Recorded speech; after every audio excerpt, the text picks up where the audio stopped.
I think when we look at, heritage properties or potential heritage properties, we get that really amazing visual, that touchstone that helps to connect us to our past and helps us to ask questions about our past.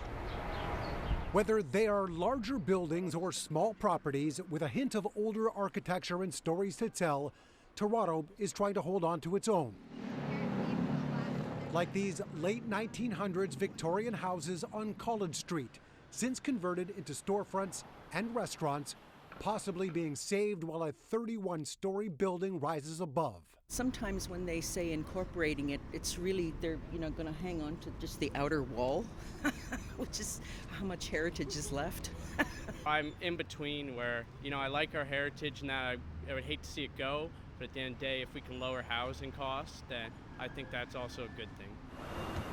Then there's this home in Rosedale, considered a heritage conservation district, where alterations were made to the stone and windows without approval.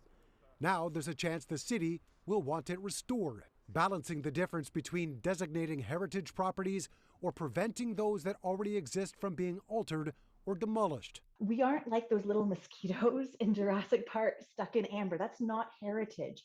I think that heritage, there is an opportunity to grow and adapt and to reuse places.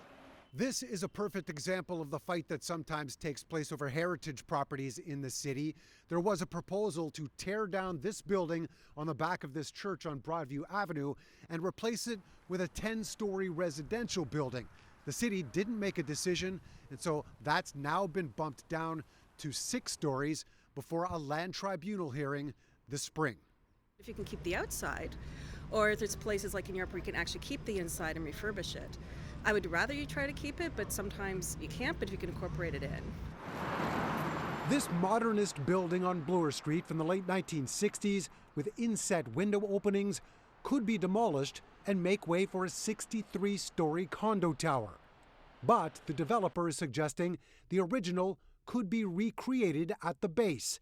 Perhaps a way of making way for the future with a nod to Toronto's heritage at the same time. It's like pushing a boulder up a mountain. It's a really challenging task, but we're doing it. And I think it's continuing, as I say, to look at places that might be underrepresented in one way, shape, or form. Mark McAllister, City News.